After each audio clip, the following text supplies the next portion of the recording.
ಅನಾರೋಗ್ಯದಿಂದ ಇತ್ತೀಚೆಗೆ ನಿಧನ ಹೊಂದಿದ ವಾಲ್ಪಾಡಿಯ ಗ್ರಾಮ ಪಂಚಾಯತ್ ಸಿಬ್ಬಂದಿ ವಸಂತ್ ಮತ್ತು ಕೊಲ್ನಾಡು ಗ್ರಾಮ ಪಂಚಾಯತ್ ಸಿಬ್ಬಂದಿ ಸುಂದರ್ ಅವರಿಗೆ ಗ್ರಾಮ ಪಂಚಾಯತ್ ನೌಕರರ ಶ್ರೇಯೋಭಿವೃದ್ಧಿ ಸಂಘದ ವತಿಯಿಂದ ಸಮಾಜ ಮಂದಿರದಲ್ಲಿ ಶ್ರದ್ಧಾಂಜಲಿ ಅರ್ಪಿಸಲಾಯಿತು.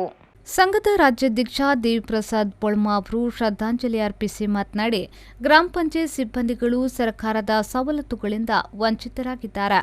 ಅವರಿಗೆ ಯಾವುದೇ ಭದ್ರತೆ ಇಲ್ಲ. ಅನಾರೋಗ್ಯಕ್ಕೆ ತುತ್ತಾದರೆ ಇಎಸ್ಐ ಕೂಡ ಇಲ್ಲ. ವಸಂತ್ ಅವರು 3 ತಿಂಗಳುಗಳ ಕಾಲ ಅನಾರೋಗ್ಯದಿಂದ ಮನೆಯಲ್ಲಿದ್ದಾಗ ಅವರಿಗೆ ವೇತನವನ್ನ ನೀಡದೆ ಮಾನಸಿಕವಾಗಿ ನೋವನ್ನು ಅನುಭವಿಸುವಂತೆ ಮಾಡಿದ್ದಾರೆ. ಪರಿಶಿಷ್ಟ ಜಾತಿಗೆ ಸೇರಿರುವ ಅವರ ಕುಟುಂಬವು ಬಡತನದಿಂದ ಕೂಡಿದೆ. ಸಂಬಂಧಪಟ್ಟ ಇಲಾಖೆಯು ತಕ್ಷಣ ಎಚ್ಚೆತ್ತುಕೊಂಡು ಅವರಿಗೆ ನೀಡಬೇಕಾಗಿರುವ ವೇತನವನ್ನು ತಕ್ಷಣ ನೀಡಿ ನ್ಯಾಯ ಒದಗಿಸಬೇಕು ಮತ್ತು ಜೀವನೋಪಾಯಕ್ಕಾಗಿ ಸಹಕಾರ ನೀಡಬೇಕೆಂದು ಆಗ್ರಹಿಸಿದರು. ಈ ಗ್ರಾಮೀಣಾಭಿವೃದ್ಧಿ ಪಂಚಾಯತ್ ರಾಜ್ ಇಲಾಖೆ ಸ್ಥಳೀಯ ಆಡಳಿತ ಗ್ರಾಮ ಪಂಚಾಯತಿಯಲ್ಲಿ ಕೆಲಸ ಮಾಡುತ್ತಿರುವಂಥ ನೌಕರರೇ ನಮಗೆ ಈಗಾಗಲೇ ಸರ್ಕಾರದಿಂದ ಯಾವುದೇ ರೀತಿಯ ಸರ್ಕಾರದ ಸವಲತ್ತುಗಳಿಂದ ವಂಚಿತರಾಗಿದ್ದೇವೆ. ಕನಿಷ್ಠ ಒಂದು ಇಎಸ್ಐ ಇಲ್ಲ, ಭವಿಷ್ಯದಿಂದ ಆರೋಗ್ಯ ಭದ್ರತೆಯಿಂದ ನಾವು ಈ ಥರ ಕೆಲಸ ಮಾಡಿಕೊಂಡು ಇವತ್ತು ನಮ್ಮ ಮೂಡುಬಿದ್ರೆ ತಾಲೂಕಿನ ವಾಲ್ಪಾಡಿ ಗ್ರಾಮ ಪಂಚಾಯತಿಯ ವಸಂತ ಮತ್ತು ನಮ್ಮ ಬಂಟ್ವಾಳ ತಾಲೂಕಿನ ಕೊಲ್ನಾಡು ಗ್ರಾಮ ಪಂಚಾಯತಿಯ ಸುಂದರ ಇವರನ್ನು ನಾವು ಕಳ್ಕೊಂಡಿದ್ದೇವೆ. ಈಗಾಗಲೇ ನಮಗೆ ಒಂದು ಗ್ರಾಮ ಪಂಚಾಯತ್ ನೌಕರಿಗೆ ಒಂದು ಅನಾರೋಗ್ಯ ಬಂದಾಗ ಸರಿಯಾದ ಒಂದು ಆರೋಗ್ಯ ಭದ್ರತೆ ನಮಗೆ ಇರ್ತಿದ್ರೆ ಈ ನೌಕರನ್ನು ನಾವು ಉಳಿಸ್ಕೊಳ್ತಿದ್ದೆವು.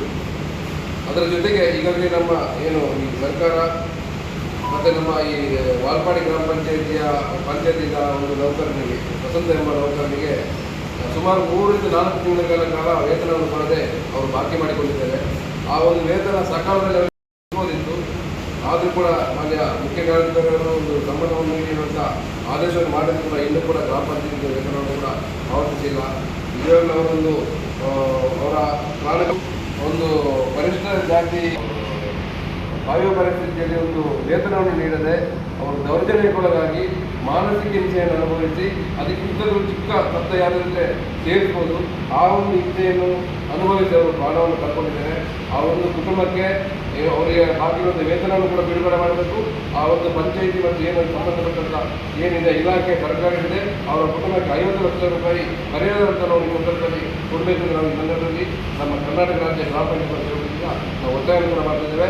ಆ ಕುಟುಂಬದಲ್ಲಿ ಕರ್ನಾಟಕ ರಾಜ್ಯ ಗ್ರಾಮ ಪಂಚಾಯತ್ ಸೇರಿದ ಹಿಂದೆ ಇದೆ ಅಂತ ಮಾತನ್ನು ಇದನ್ನು ವೇದಿಕೆ ನಾವು ಬಯಸುತ್ತೇವೆ. ಎಲ್ಲ ವಿಷಯದಲ್ಲಿ ಕೂಡ ಅವರ ಒಂದು ಕುಟುಂಬದ ಏನು ಮುಂದಿನ ದಿನಗಳಲ್ಲಿ ಯಾವ ರೀತಿ ಆ ಒಂದು ತೊಂದರೆಯಾಗಿ ಅನುಭವಿಸಿದಂಥ ಏನು ವಸಂತರನ್ನ ಇದ್ದಾರೆ ಅವರ ಕುಟುಂಬದೊಂದಿಗೆ ಇದ್ದು ಆ ಕುಟುಂಬಕ್ಕೆ ಏನು ನ್ಯಾಯ ಸಿಗಬೇಕು ಆ ಸಿಗುವಂಥ ವ್ಯವಸ್ಥೆಯನ್ನು ಕೂಡ ನಾವು ಕಾನೂನಾತ್ಮಕವಾಗಿ ಕೂಡ ನಾವು ಇದರ ಬಗ್ಗೆ ಅವರಿಂದ ಇದೇ ಸಂದರ್ಭದಲ್ಲಿ ಕೊಡುತ್ತಾ ಇವತ್ತು ನಾವು ಶ್ರದ್ಧಾಂಜಲಿ ವೇದಿಕೆಯಲ್ಲಿ ನಾವು ಅವರಿಗೆ ಶ್ರದ್ಧಾಂಜಲಿ ಅರ್ಪಿಸುವ ಮೂಲಕ ಅವರ ಆತ್ಮಕ್ಕೆ ವಿರಸಾರ್ಥಿಗಳಿಗೆ ನಾವು ದೇವರ ಸಂದರ್ಭದಲ್ಲಿ ಹೇಳಿಕೊಟ್ಟಿದ್ದೇವೆ. ಅವರನ್ನು ನಂಬಿರುವಂಥ ಏನು ದೈವ ಏನಿದೆ ಅವರಿಗೂ ಕೂಡ ಅವರ ಮರಣ ಇಷ್ಟ ಆಗಿರಲಿಕ್ಕಿಲ್ಲ ಅಂತ ಈ ಮಾತನ್ನು ಹೇಳಿಕೆ ಬಯಸುತ್ತೇವೆ. ಈ ಗ್ರಾಮ ಪಂಚಾಯತ್ಗಳಲ್ಲಿ ಒಂದು ಮಾನವೀಯದಿಲ್ಲದ ಅಧಿಕಾರಿಗಳಿಂದ ಇಂಥ ಒಂದು ವ್ಯವಸ್ಥೆಗಳು ಕೂಡ ಆಗಿದೆ. ಕನಿಷ್ಠ ಒಂದು ಮಾನವೀಯತೆಯಾಗಿ ಅವರಿಗೆ 3 ತಿಂಗಳ 4 ತಿಂಗಳ ವೇತನವನ್ನು ಪಾವತಿಸಬೇಕು. ಇಂಥ ಒಂದು ವ್ಯವಸ್ಥೆಯಲ್ಲಿ ಅವರು ಗ್ರಾಮ ಪಂಚಾಯತ್ ಅಂದರೆ ನಾವು ಮುಂದಿನ ದಿನಗಳಲ್ಲಿ ಗ್ರಾಮ ಪಂಚಾಯತ್ ನೌಕರರ ಬದುಕೇನು ಅನ್ನೋದು ಕೂಡ ನಮಗೆ ಒಂದು ಯಕ್ಷ ಪ್ರಶ್ನೆ ಆಗಿದೆ ಅಂತ ಈ ಸಂದರ್ಭದಲ್ಲಿ ಹೇಳಲಿಕ್ಕೆ ಬಯಸ್ತೇನೆ. ಕಳ್ಕೊಂಡಂಥ ನೌಕರರಿದ್ದರೆ ಅವರಿಂದ ಈ ಸಂಘಟನೆ ಯಾವ ರೀತಿ ಮಾತನ್ನು ಈ ಸಂದರ್ಭದಲ್ಲಿ ಹೇಳಲಿಕ್ಕೆ ಬಯಸ್ತೇನೆ. ಕಾರ್ಯನಿರ್ವಹಿಸಿದಂಥ ಗ್ರಾಮ ಪಂಚಾಯತ್ ನೌಕರರಿಗೆ ಕಳೆದ ಹಲವಾರು ವರ್ಷಗಳಿಂದ ನಾವು ಸರ್ಕಾರಕ್ಕೆ ಒತ್ತಾಯ ಮಾಡ್ತಾ ಬಂದಿದ್ದೇವೆ. ನೌಕರಿಗೆ ಒಂದು ಸರಿಯಾದ ಆರೋಗ್ಯ ಭದ್ರತೆ ಇಲ್ಲ, ಮತ್ತು ಅವರಿಗೆ ಒಂದು ಭವಿಷ್ಯ ನಿಧಿಯಾಗಲಿ ಮತ್ತು ನಿವೃತ್ತಿ ಜೀವನಕ್ಕೆ ಒಂದು ಆರ್ಥಿಕ ಭದ್ರತೆ ಒಂದು ಒದಗಿಸಬೇಕಂತೇಳಿ ನಾವು ಈಗ ಬೆಳಗಾಂ ಮತ್ತು ಬೆಂಗಳೂರು ಹೋರಾಟದಲ್ಲಿ ಕೂಡ ಸರ್ಕಾರವನ್ನು ಒತ್ತಾಯ ಮಾಡಿತ್ತು. ಸರ್ಕಾರ ಈ ಎಲ್ಲ ಒಂದು ಬೇಡಿಕೆಗಳನ್ನು ಈಡೇರಿಸ್ತೀವಿ ಅಂಥೇಳಿ ಹೇಳ್ತಾ ಬಂದಿದೆ. ಆದರೆ ಇಲ್ಲಿವರೆಗೂ ಯಾವುದೇ ಗ್ರಾಮ ಪಂಚಾಯತ್ ನೌಕರ ಮೂಲ ಬೇಡಿಕೆಗಳನ್ನು ಈಡೇರಿಸಿಲ್ಲ. ಹಾಗಾಗಿ ಏನು ಈ ಥರ ಅನಾರೋಗ್ಯ ಪೀಡಿತರಾದ ನೌಕರರನ್ನು ನಾವು ಈ ಸಂದರ್ಭದಲ್ಲಿ ಕಳೆದುಕೊಳ್ತಾ ಬರ್ತಾ ಇದ್ದೇವೆ. ಸರ್ಕಾರದ ಗಮನಕ್ಕೆ ಮತ್ತು ಇಲಾಖೆಯ ಮುಖ್ಯ ಅಧಿಕಾರಿಗಳಿಗೆ ಈ ವಿಷಯವನ್ನು ಗಮನಕ್ಕೆ ತಂದರೂ ಕೂಡ ಒಂದು ನೌಕರನಿಗೆ ನ್ಯಾಯ ಕೊಡಿಸುವ ನಿಟ್ಟಿನಲ್ಲಿ ಇಲಾಖೆಗಳು ವೈಫಲ್ಯವನ್ನು ಎದುರಾಗಿದೆ. ಏನು ಈ ಹಾಜರಾತಿ ಸಮಸ್ಯೆಯಿಂದ ಅನಾರೋಗ್ಯ ಪೀಡಿತ ನೌಕರನಿಗೆ ವೇತನವನ್ನು ಒದಗಿಸಬೇಕಂತೇಳಿ ಆಯುಕ್ತರಿಗೂ ಅಪರ ಮುಖ್ಯ ಕಾರ್ಯದರ್ಶಿಯವರಿಗೂ ಮತ್ತು ಮಾನ್ಯ ಸಚಿವರ ವಿಶೇಷ ಕರ್ತವ್ಯಾಧಿಕಾರಿಯವರಿಗೂ ಗಮನಕ್ಕೆ ತಂದರೂ ಕೂಡ ಇಲ್ಲಿವರೆಗೂ ಆ ಒಂದು ಬೇಡಿಕೆಯನ್ನು ಮತ್ತು ಮನವಿಯನ್ನು ಇಲ್ಲಿವರೆಗೆ ಪುರಸ್ಕರಿಸಿರುವುದು ಈ ಸಾವಿಗೆ ಕಾರಣವಾಗಿದೆ.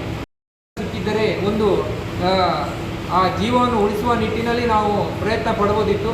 ಆದರೆ ಆ ವೇತನವನ್ನು ಸಿಗದೆ ಆ ನೌಕರ ಕೊನೆ ಗಳಿಗೆಯಲ್ಲಿ ತನಗೆ ವೇತನ ಸಿಗದ ಕೊರಗಿನಲ್ಲಿ ಸಾಯುವಂಥ ಪರಿಸ್ಥಿತಿ ನಿರ್ಮಾಣವಾಗಿದೆ.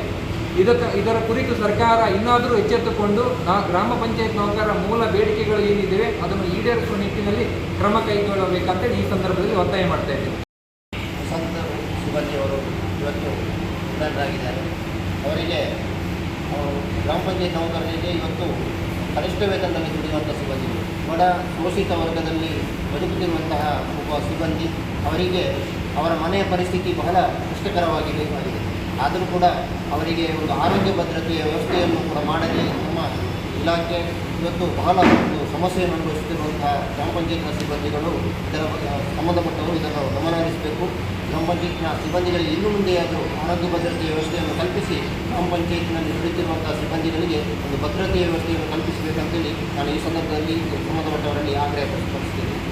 ಈ ಸಂದರ್ಭದಲ್ಲಿ ರಾಜ್ಯ ಪ್ರಧಾನ ಕಾರ್ಯದರ್ಶಿ ಪದ್ಮನಾಭ್ ಆರ್ ಕುಲಾಲ್, ಸಂಘದ ಬೆಳ್ತಂಗಡಿ ತಾಲೂಕು ಅಧ್ಯಕ್ಷ ಸತೀಶ್, ಬಂಟ್ವಾಳ ತಾಲೂಕು ಪಂಚಾಯತ್ ಅಧ್ಯಕ್ಷ ಮೋಹನ್, ಮೂಡಬಿದ್ರೆ ತಾಲೂಕು ಪಂಚಾಯತ್ ಅಧ್ಯಕ್ಷೆ ನಯನ, ಮಂಗಳೂರು ತಾಲೂಕು ಪಂಚಾಯತ್ ಅಧ್ಯಕ್ಷ ಇರ್ಷಾದ್, ಮುಲ್ಕಿ ತಾಲೂಕು ಪಂಚಾಯತ್ ಅಧ್ಯಕ್ಷ ಉದಯ್ ಕುಮಾರ್ ಹಾಗೂ ಸಂಘದ ಸದಸ್ಯರು ಭಾಗವಹಿಸಿ ಶ್ರದ್ಧಾಂಜಲಿ ಅರ್ಪಿಸಿದರು.